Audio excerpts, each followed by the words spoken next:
All right, so you know what? Listen, it's about 5 after 8 now, so why don't we get started? I know we got a few people on the line here. I just want to say we are back. This is our first members call since we went on our little summer hiatus, and tonight we just wanted to kind of talk about what's holding you back. And I want to thank some of the members that are on the call that have actually sent in some of their questions. So we'll definitely get through those this evening. Now, before we get started, though, what I always like to do is just kind of go through some of the events that are coming up. Now, I know I usually put the Fast Start class up here, and I know that obviously all the members, you guys have come out to the Fast Start class, and hopefully you've enjoyed it, and I assume you did because you guys are members. But the reason why I put it up here is that, if you guys enjoy being a member and you guys have learned from what we've been able to teach you guys and, some of the guest speakers that we've had at the mastermind event, well, then we'd like you to, you know, have your friends or have your family members come up to the Fast Start class. And our next one we've got is next Tuesday, September the 17th. And we're going to be doing that at the Ajax Community Center. So actually, Chris and Quentin will be doing that. So you know what, Chris, Quentin, we got to get a picture for you guys as well too, so we can kind of start switching it up for the Fast Start class. So we'll maybe figure that Yes, out. that's fine. Yeah. Um, Next Thursday, we've got my good friend Neil D'Souza, who's going to be doing a live webinar with us, and he's going to be talking about how to create deep pockets with private funds. Now, if you guys saw the newsletter that I sent out today, I actually just did a podcast with Neil, and we pretty much talked about that. And since I've been advertising the webinar, I'm actually very happy with the amount of people that are interested in coming out and listening to what Neil has to talk about. We've got about almost 50 people already registered, and we still got another week to go. So if you haven't registered for that, please do so. And the other thing as well too, Neil is a pretty intricate piece to the company that Darlene and I launched early this year, which is Deep Pockets, and we're very happy, very pleased with what Deep Pockets have been doing so far this year. I think we've brokered about 1.7 or 1.8 million in deals so far, so it's been pretty active, and Neil's been doing a really good job on that arm of our business. So tune into that webinar next Thursday. And then on that Saturday, we've got a property tour that we're going to be doing out in Peterborough. If you haven't been to the property tours yet, or if you have, come and join us again. So we've got two of our investors that recently purchased properties out in Peterborough, and we are going to get the opportunity to go into their property while they're in the process of doing a conversion. So they're going to be taking a single family home, and one of the things that we do with a lot of our investors and convert it into a 2 unit. So we'll have the contractors there for both of the properties, and then we'll also have our property management company there with us as well too. So Grant Hayes, if you guys haven't met him, from Guardian Properties. All right.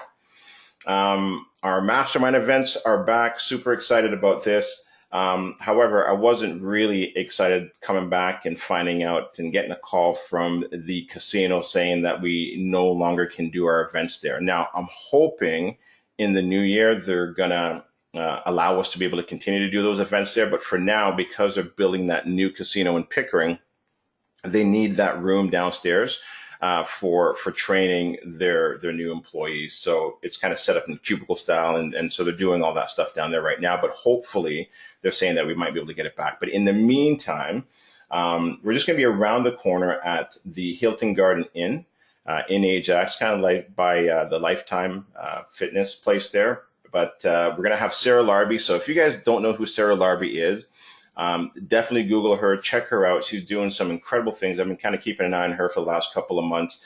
And she's got her own podcast, and she's going to be coming out and talking about one of her favorite strategies, which is the BRRRR strategy. And if you guys don't know what the BRRRR strategy, we're going to talk about that a little bit later on this call. And then also, we've got my good friend and Chris Hummel's good friend, Todd Kerstead, and he's going to be talking about the importance of mindset. And I think you guys know, for following us for as long as you guys have, that we're huge on the mindset. To me, mindset is 80, 90%, and the rest, 10% is skill set. And he's going to be talking about his story. He's a professional golfer. He does a lot of golf tricks, and he's just a super busy guy. So we'll definitely be happy to have him coming out to talk about his talk and thinking outside the box. Now, we did a social event just before the summer started, and I can tell you it was probably one of the best social events that we've done so far to date. And as you can tell, that was our party bus, and Chris, Quentin, Kathy, you guys were there. It was a blast. And the good thing that I liked about it is that it allowed people to kind of get to know each other in a bit more of a relaxed environment, not in that classroom style. So we really had a lot of fun. I think people really connected on that bus, and I think there may be a potential, a few potential joint ventures that may come out of that. But the reason why I also put this up here is we have another social event that we're going to be doing in November 22nd, but we don't have anything decided yet in regards to what we want to do. So I'm hoping you guys can help us out, flip us an email, flip us a text, just whatever. Give us some ideas because I want it to be just as fun as that tour that we did out to Niagara. Okay. And something kind of big is happening right now with myself and my team, and we've been working on this over the course of the summer. And what that is we have decided to leave Right at Home Realty, and this is actually just kind of happening as we're talking. I actually just signed the papers today, and we're going to be moving over to Our Neighborhood Realty, which is a brokerage in the Durham region, and it's led up by Bob and Rhonda Best. And listen, I don't know if you guys know them or not, but these guys are making big moves, and they'd reached out to us. We actually went out and did a talk to their group at their spring event, and they really liked what we had to offer, and they thought that it'd be a great idea to bring us over into their brokerage, having that real estate investment arm in there to help them with their vision and what they're doing in their brokerage. And the cool thing that I'm excited about too is that they're allowing us to have our own office in there where we can also have our own podcast room, right? So now I can start having some guests that will actually come into the office and probably even have Chris and Quentin, kind of co-host a podcast and just bring more fun into it, more education. And one of the things, again, that I really love about Bob and Ron is their vision. And if you guys haven't seen some of the stuff that I've been posting on my Facebook and social media stuff, is that Les Brown, the one and only, will be coming out and doing a talk at their fall impact event. So I highly recommend, if you guys are interested to learn and really kind of push your mindset and your path forward, come and listen to these guys talk. And I know some of you guys have also listened to Matthew Frederick talk as well too. He's fantastic. Okay. And with that, let's get started. Let's kind of get into the questions. And we've got about maybe 7 or 8 to get through. And then what we'll do is we'll open it up. And if you guys have questions afterwards, then just fire them off. All right. And for anybody new that's just joined, that one screen is a little foggy. That's Quentin back there. We're going to all pitch in and help him maybe get a new camera there for his computer. But he's there with us. All right. So thanks, appreciate that. GoFundMe. Yeah, exactly. All right, so why don't we start off with this first one here? So, Mr. Hummel, I'll pass this one over to you. How to avoid bad tenants? And I mean, I know this is something that you just recently, or we recently kind of went through, but you more Yeah. because you're the property manager. Yeah. So, how do you avoid bad tenants? For me, I think it's very simple. It's you got to screen them. And I know, Gary, you got your own story about the first tenant that you had, and it was just, hey, on the spot, cash. Guy said he needed to rent yesterday. And anyways, you learn from that. So here's the deal for me. I think there's a lot of experience involved in trying to avoid bad tenants. You do have to screen them. You want to be preemptive with it. But at the end of the day, it comes down to your screening process. And you know what I mean? We can go deeper into the screening process. This would be outside of the scope of what we're talking about here. But there are some red flags. And here's the deal that will help you with your screening process. And after, so many years of doing this, um, we have identified a number of red flags. Now, if you guys remember, and then we can move on to the next question, but if you guys remember I just posted up on Facebook some time ago I had a tenant that just vacated, and long story short is he left a few nicks and dings at the property. Now, he wasn't terrible. He paid on time. Let's call it a domestic dispute. However, that property was actually filled by the property manager. And so what I'm just trying to point out is, even if you have somebody fill it for you, whether it's us as real estate agents, whether it's a property manager, I suggest you get the last word, the final review, right, of the documents, of whatever it is. And if it doesn't feel right, sometimes it's just best to let it go. Yeah. If you get that something, you can move on. Yeah, and I Make think you sense? touched on a good point there as well too, is that, if you're screening the tenants yourself, that's one thing that you're managing the tenants, but then if you do pass it over to a property manager, you now have to manage your property manager. Yeah, sure. Right. Absolutely. I mean, at the end of the day, it's your investment and you can choose what you do with it.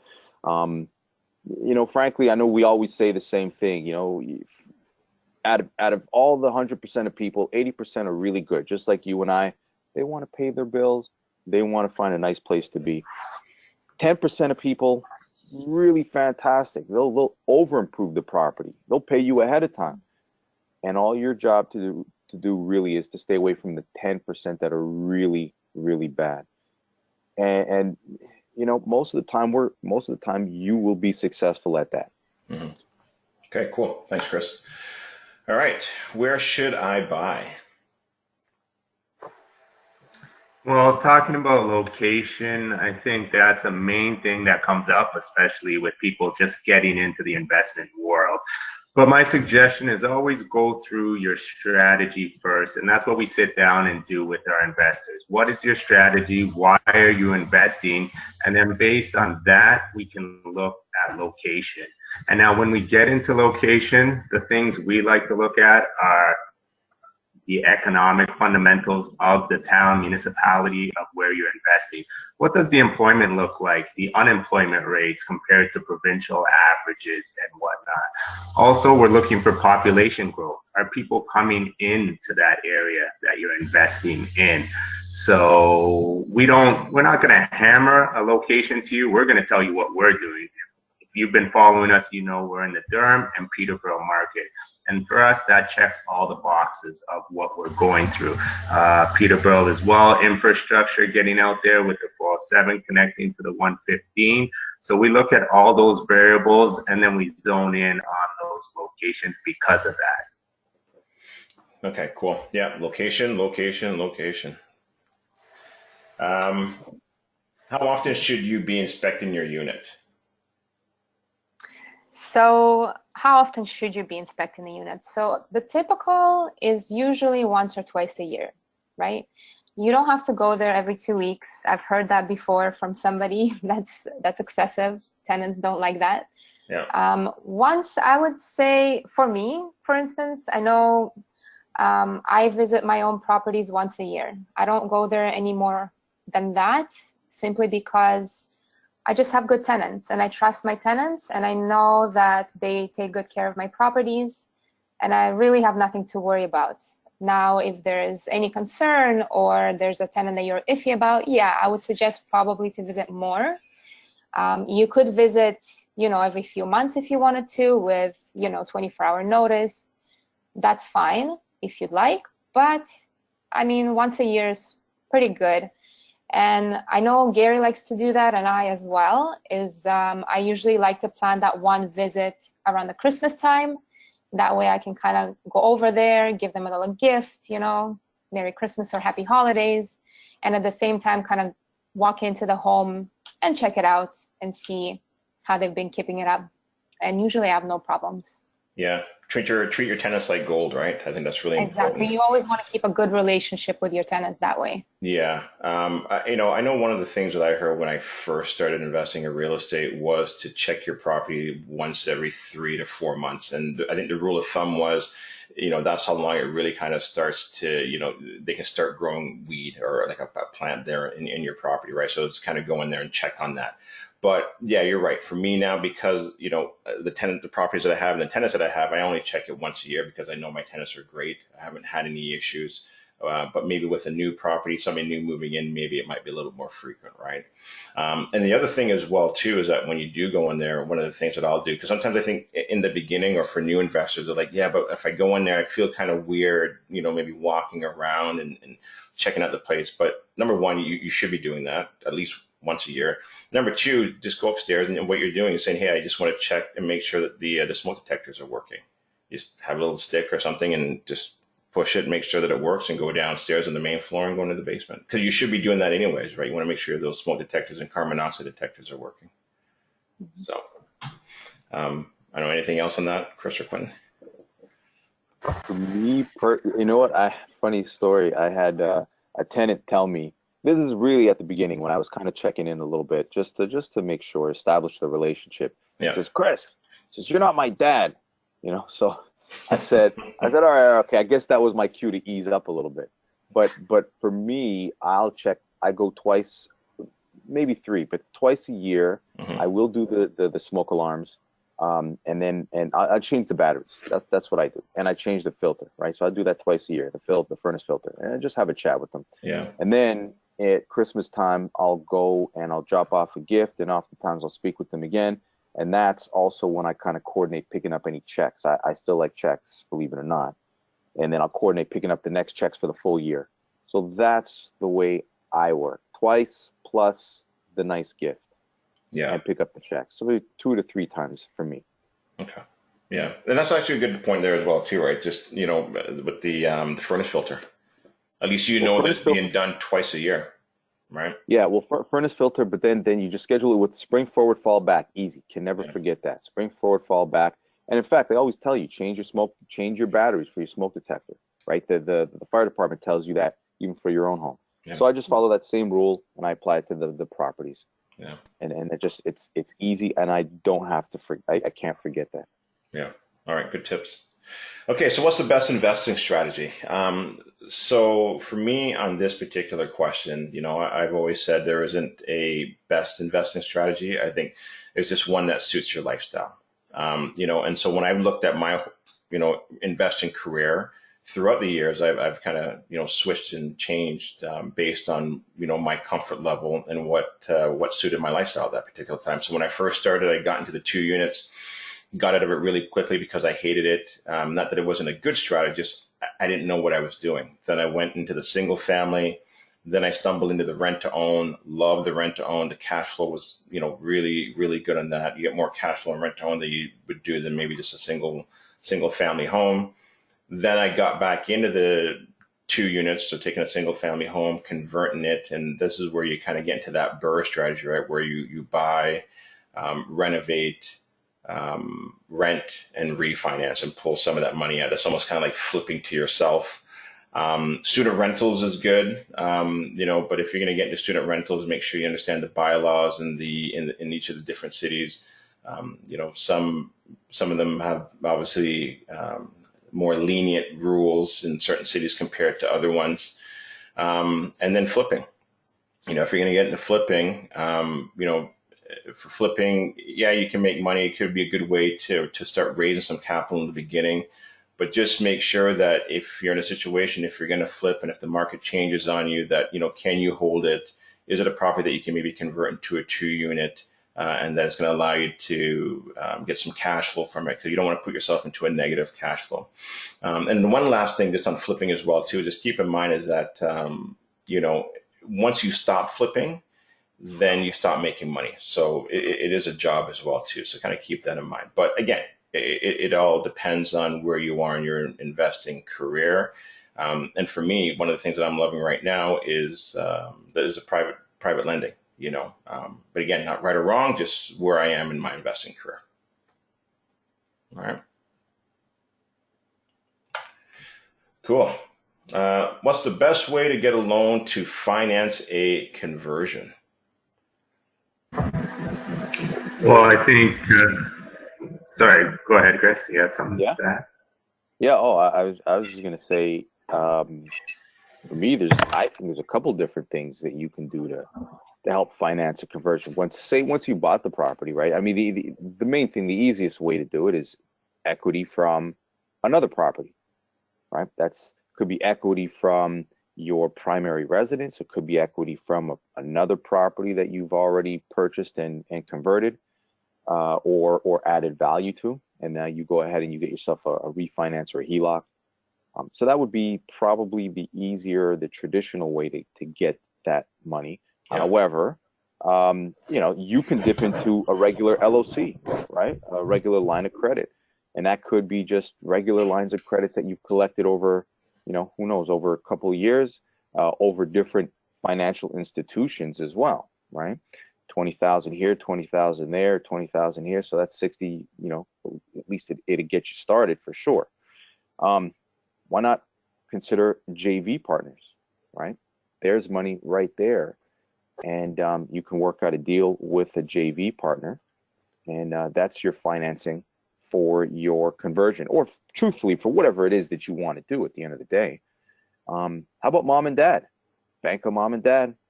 Sometimes they're ready to help you too. Sometimes they're not, but a good chance that they might see the vision. Mm-hmm.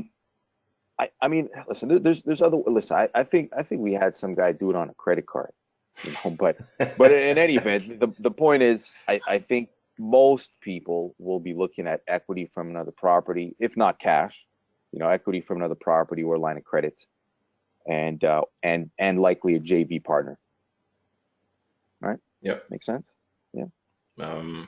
Did you touch on private lending as well too? Did you say that?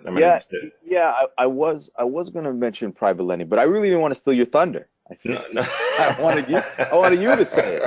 Well, you know what else? You know where I'm going to go with it, right? I was trying to set you up for that. Yeah, exactly. Yeah. No, but for sure, private lending. Yeah. You guys have been getting some of those emails where deep pockets, and actually, Gary, why don't you take it away?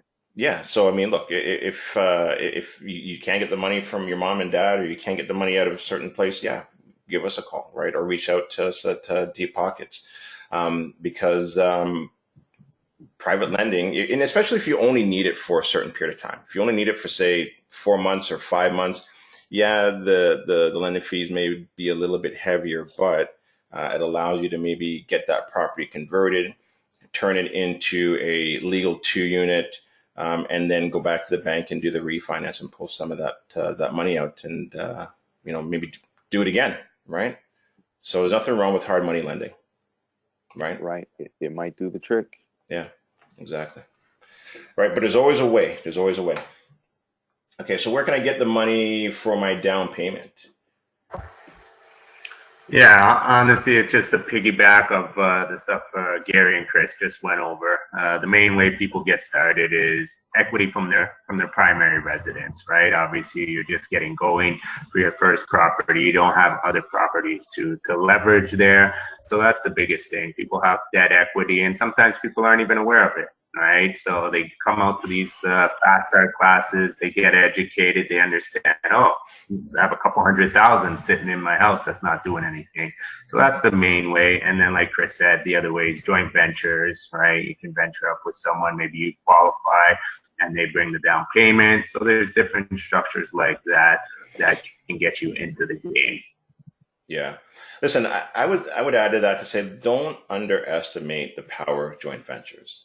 When I take a look at my portfolio today, 80% of the homes that I own are joint ventures, and that's one of the reasons that's allowed me that'll help me get out of my corporate job quicker. Now, I'm not saying for anybody on the call that you need to hurry and get out of your corporate job, especially if you like your corporate job, that's cool. But if you're in a situation that I was in and I wanted to get out of it, I got really good at understanding joint ventures, really good at finding good deals, and partnering with people who wanted to get into real estate investing but didn't want to manage, right? And so I did all the managing for them, and that's how I really learned how to screen tenants. But joint ventures is a fantastic way to build your portfolio. All right, look at these guys. Do I constantly have to go to the property to fix issues? Well, I would say if you're a handyman or a handy woman and it really brings you joy, to go and fix things, you go right at it. But personally, for me, I don't like to do that. And I know my husband doesn't want to go there. He has other things to do too. So for us, we rely on professionals. So for instance, I get a call from a tenant, the sink is leaking. I don't rush there. I don't go there at all, actually. I call a professional. I book them. They go there. They fix the problem, send me a bill. And the beauty is the e-transfers. I love e-transfers. So transfer them the money. Everything is done. Tenant is happy. Everything's done on time. And you basically just stick around at home or whatever else you're doing. You don't really have to go anywhere unless you really want to. I know some people like to do everything themselves. That's fine. There are options. Yeah. Because Chris, like, I mean, I know for you, like, you're a little bit more hands-on, right? Where you'll go there. Maybe you don't do everything, but you will do some of the small, odd stuff, right? Yeah, yeah. I mean, for me, I can do it. I got the tools, and I actually enjoy doing it. Mm-hmm. You know, for the most part. But plumbing stuff, I'm not. I'm not. To be honest, I'm not doing it. Yeah. Right. Electrical stuff, I'm not doing it. So I'm calling my guys on my speed dial, and they go and they do it. Right. Just like Kathy was saying. Yeah, I'm pretty much the same way as well too. I'd rather just stay home, get a call from either the property manager or my tenant, and then send the professionals in to do what they got to do. Yeah. But you know what? It's not even a need sometimes of want. Like, I mean, you could be handy and you could truthfully want to do that, but you don't have time.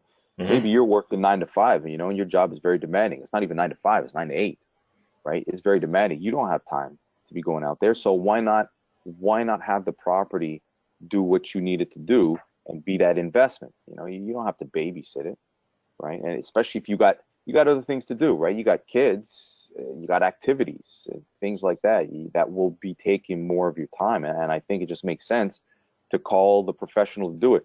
And here's another point that we haven't touched on with that in particular, is that you cannot write off, you can't write off your time, right? For tax purposes, your own time and labor, you can't write it off, but you can write off the whole amount from the repair by the repair guy, right? So if you consider that, it just makes sense, to have a professional come and do it, right, Kathy? That's what I think. Yeah.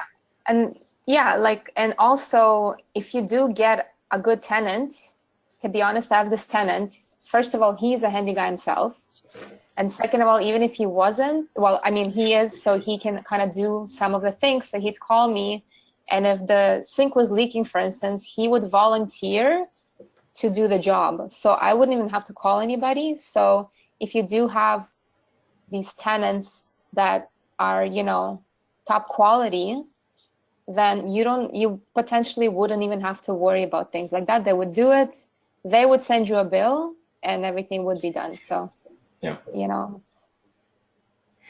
All right, so how to quickly determine a good deal or a bad deal. So there's a couple of different ways here. So number one of the things that I love doing is if I'm looking at a property and I know what the purchase price is and I understand, or at least know what the rent is going to be, I'll stick it into a pro forma. So for the members on the call, the pro forma, if you go into the members only site, there is a pro forma there where you can plug the numbers in, and it'll pretty quickly just, let you know whether or not it's going to cash flow or not cash flow, and it'll turn green or red. So that's one way of knowing if it's a good deal, bad deal. The second way is going out with an agent who understands the market, like us, with the Durham market or the Peterborough market. You want to make sure that we can say, yeah, this is a good deal, or no, it's not a good deal. And then third, a lot of times, you don't know, like when you're analyzing the deal and they'll give you the ARV, which is that after repair value. The problem is you don't know what the true ARV is until you sell the property. So then what you want to understand is, the home that I'm buying, is it a good deal when I buy it? And the best way to do that is to have a good agent that can do a CMA for you, right? Which is a comparable market analysis.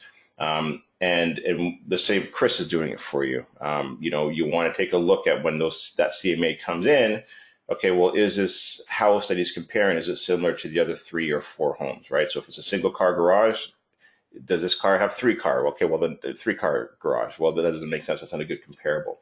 So you just want to make sure that these homes that are coming in, they're in the same kind of proximity, same similar style home, and that they've sold within a certain, window of time, whether 3 months or 2 months or whatever it may be. And so not only just to rely on us, but also just to also know that whatever property that you're purchasing and getting into makes sense. Okay. So that's how you really can help to determine whether or not you're getting into a good deal or a bad deal. All right. Anything else to maybe add to that? I think there's also a great deal of experience that goes into that. Just seeing good deals or seeing bad deals, right? It's Yeah. sometimes, it's right off the bat. I think, we can probably tell you price ranges in most areas for the type of home, the year of the home,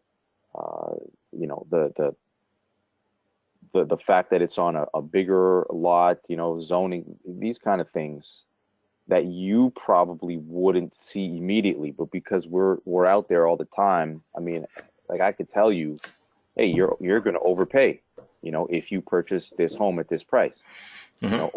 or hey, fantastic deal, you better jump on this quick fast. So there's a great deal of experience that's involved as well. So yeah, spreadsheet's great and I love it, but sometimes I'm not even going to examine a deal if I know it's bad, just from the knowledge that I picked up over years, right? Yeah. Not even going to waste my time. You know what the hard part is sometimes is when, and this is more, I guess, for us, but when we're taking an investor out for the first time and they see, when we show them or take them through a really good deal, And they don't but see they it. just don't want to pull the trigger yet because it's the first time they've gone out, right? So I do get that, but again, it does come down to, I think, trusting your agent and the team that you surround yourself with, right? So what we're saying is trust us. Yeah. Right, we're here to help you guys. We really are, right? All right, last one. So what do I do when tenants are paying very low rents and have been there for a long time? Call Howard. That's what you do. Yeah, you can call Howard. Yeah, Howard's a good guy for sure. We like him. Actually, he's in the hospital, unfortunately, right now. Anyway, Yeah. okay. So I had a couple of things actually written down, because I didn't want to kind of look at this a different way. So you can call Howard, and that's one of the things I'd certainly suggested is, get in touch with a paralegal. I mean, you got to know the rules, you got to know the regulations, and what you can and can't do. It's great. I don't know if it's great, but it's good for you if you can meet tenants who aren't that familiar. But you're going to run into tenants who know things backwards and forwards, right? Mhm. But here's what I see with this question, and what I see might be different from what a lot of people see is, what do you do when you have tenants paying very low rents and have been there for a long time? Sometimes that allows the property to become a good deal, believe it or not, right? Think about it. If tenants are paying very low, does it make sense that somebody's going to pick up a property at a high value or a high purchase price? Probably not, because they're going to look just like me, just like you. They're going to say, hey, wait a second, rents are really low, so I'm not going to pay that price for that property. So oftentimes these properties might sit, nothing wrong with them, they're fantastic, but they might sit, but they become the good deals because you can get these properties now below value. So oftentimes you see a tenant paying very low rents, it might be a sign to actually purchase.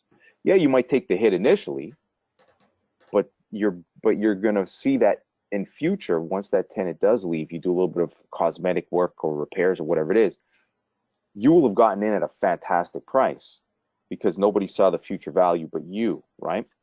So for me, I often see that, especially in the larger buildings. Now, maybe 2 units, maybe not so much, but you see that in the six and 6 plexes and larger, right? Sometimes tough to get these tenants out, but when we're looking at properties like that, right, we're looking at cap rates. That's a whole different ballgame, right? Yeah. So for me, I actually like properties like that, even though some of you guys may not. I actually like them because I could see the future value. So you can encourage them to leave. right? You can always encourage them. What do they call it? Cash for keys, or other ways as well. Sometimes it's not just money. You can help them out. Maybe the tenants were not happy with management. Were not happy with certain, quality of the property. Maybe the toilet was leaking all the time or something like that. And now you're coming in as the new landlord, and you're going to establish yourself. And sometimes tenants just don't like that, and they decide to move. Cash for keys, it's like I said, another one you can do, right? You can encourage them out by offering them maybe 1 month, 2 months, 3 months rent. Oftentimes for somebody paying $500, for per month for rent, a couple $1,000 plus moving expenses. Yeah, you're gonna eat that up front, but that may help them move on. And now that allows you to raise the rents. Maybe do repairs and such, but allows you to raise the rents.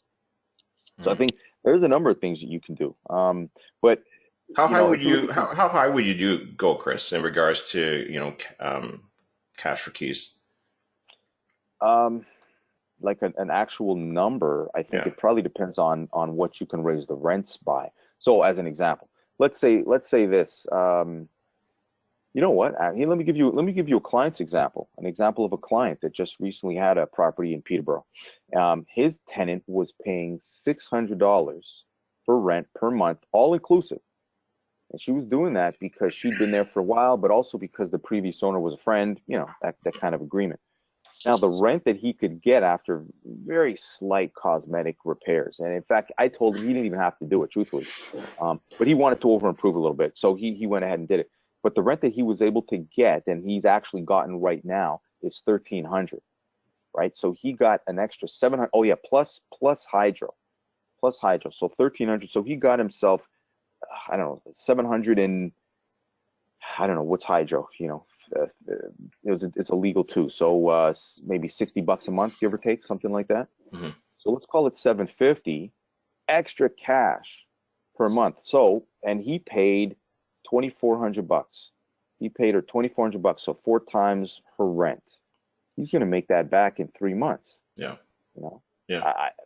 So something like that. I mean, you could even go as high as 5. Obviously, you're not going to start. You're not going to start at 5, but you can go. You would go as high as 5, right? If you can get that type of return. Yeah. Oh, absolutely. I mean, for him, at 700 times, what's that? 5 would be what? Only 5,000. Yeah, 7 months. Yeah, 7 months. 7 months is 4,900. Yeah. I mean, that's nothing. Yeah, that makes complete sense. Yeah, considering what he's getting and what he's going to, he's still, after 7 months, he's got 5 months of the year left to make a profit. Yeah, for sure. Oh yeah, 5,000. That's, again, you don't have to start there. And I mean, look at our property at Ritson. I mean, we had low rents in there as well too, right? We had a cat lady downstairs paying, I think, $600 something, and our tenants upstairs. Well, I mean, they end up leaving just as we got it. But she's disgusting. Yeah. But I mean, look, it's probably one of our best investments, right? Yeah. Now, hey, and speaking of which, I didn't even pay her, right? No, we didn't. No, I didn't pay her. Yeah. I was going to, but I called her daughter, and I said to the daughter, I mean, in this case, I said to the daughter, I had a little arrangement with the daughter, and we both decided to move her out. I helped her with the next property, but I didn't even have to pay her. It just, it made sense at that stage to move. Yeah. So you can start with $0. But cash for keys is a good way to go. Absolutely good way to go. All right. So members on the call, that's listen to that. It's a really good tip. Yeah. All right. And as I said, future value, guys. Yeah. Don't think that these low rents are going to keep you from future value. Yeah. How you guys? All right. So with that, those are the questions that we had from our members. There was a couple in there that we get quite commonly, but we are at the end. So do you guys have any other questions that you guys want to fire off at myself and Chris or Quentin or Kathy? Don't be shy. Anything, any question. All right, we're hanging out with you guys here on a Thursday evening. Yeah. By the way, can I ask a question maybe? Yeah, go ahead. Of the audience. How many of you guys have your own rental properties, and how often do you actually go check the properties and say hello to the tenants? And you guys can talk if you want, or you guys can actually just Yeah. type it in that chat box. Anybody want to volunteer? Oh, we got some shy guys, some shy gals. Okay, well, that's okay. You can ask us the questions. No questions?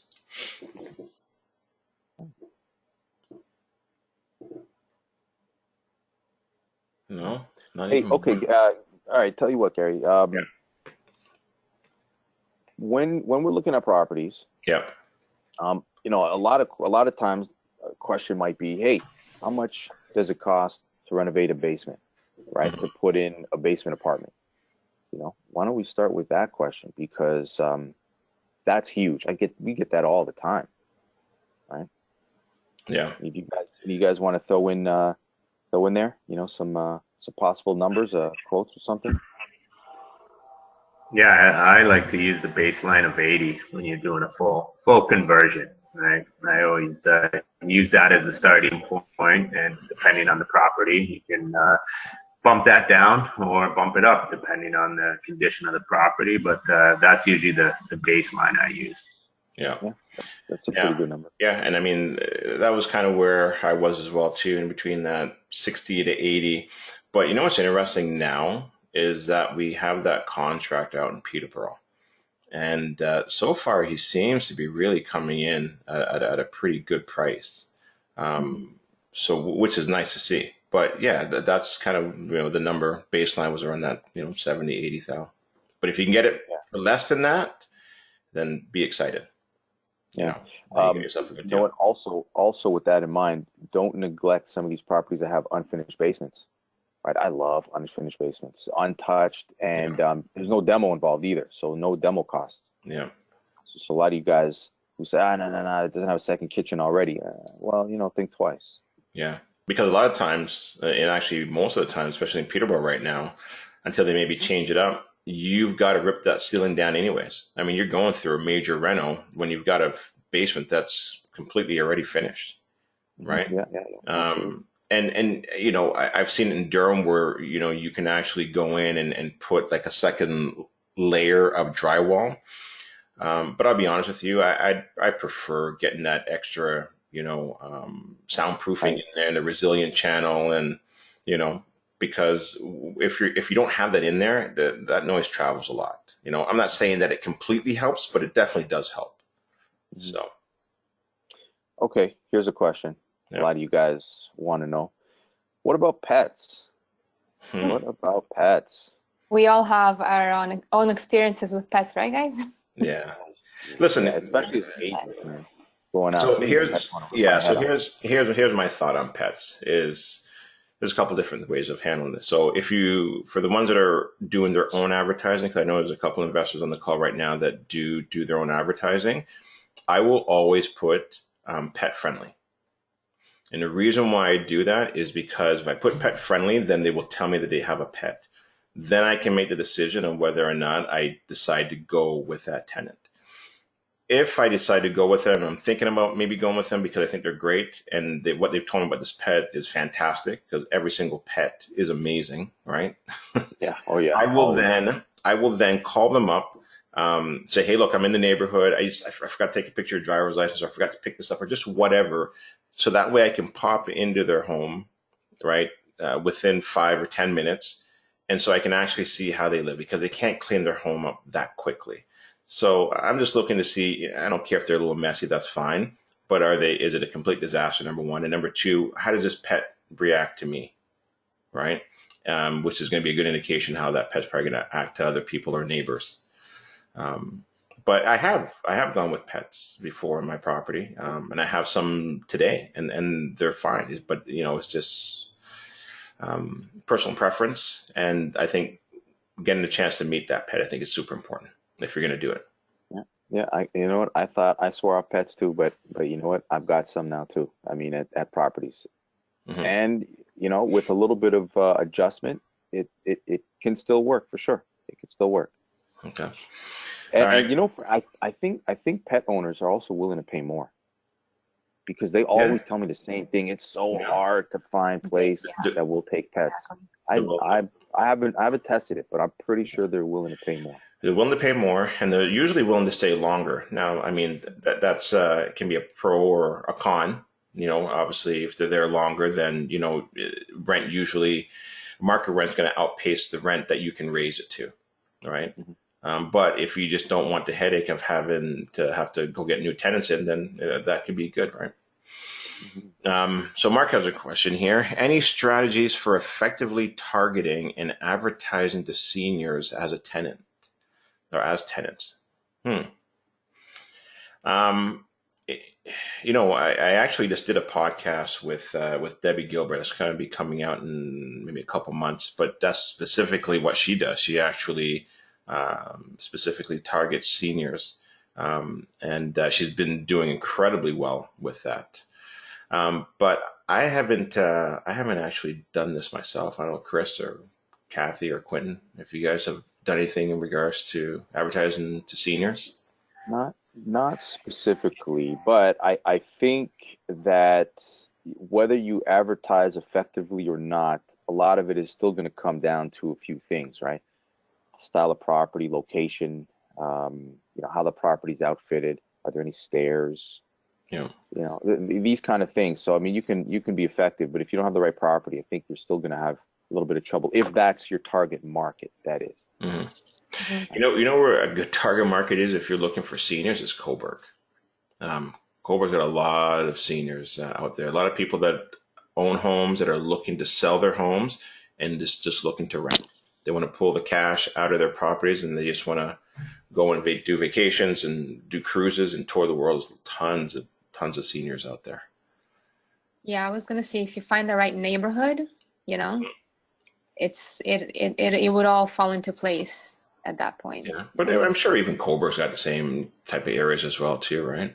Yeah. So, is that something that you're thinking and the about? right property too, right? The right property as well. For instance, if you get a bungalow where there's no stairs, it probably will naturally attract other, seniors. Yeah. What I think type of properties too would probably even attract them. Yeah, so one would be like a bungalow. They would definitely like that. I think two, if you don't mind getting into condos where there's some maintenance fees, because they don't want to cut lawn, they don't want to do any type of maintenance right outside. Yeah, I had a condo and I had grandma in there, a grandma. In fact, you know what? Frankly, advertise in the same building that you got the condo, right? Because there are a lot of seniors. Providing that it's a more seniors type building or senior occupancy, advertise in that same building. Mm-hmm. I mean, seniors, you might think they're not willing to move, but they are. They're willing to move. So go advertise directly in seniors buildings, and that could be actually effective to target them, because that's exactly how I got my tenant. She was actually moving because the owner was taking back the condo. Boom, there it was. She just moved one floor, I think. Yeah. All right, cool, guys. It is now almost 9 o'clock, so I think that's pretty good, man.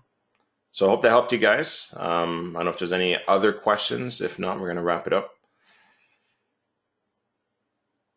I take that as a no. Okay. All right. I was about to say, okay, let's get back to watching the Raptors, but no, I can't. That's what we were doing last fall, right? And winter. All right, guys. So listen, thanks, Chris, Quentin, Kathy, for jumping on the call. And also, members, if you guys have any ideas for the next members only call, let us know, because again, these calls are for you guys. We want to see you guys be successful. And if there's something that we can do to help you, let us know. And if you have any ideas for the next social event, let us know as well too. And with that, everybody, enjoy your evening. All right. Have a great night, guys. All right. Take care. Bye.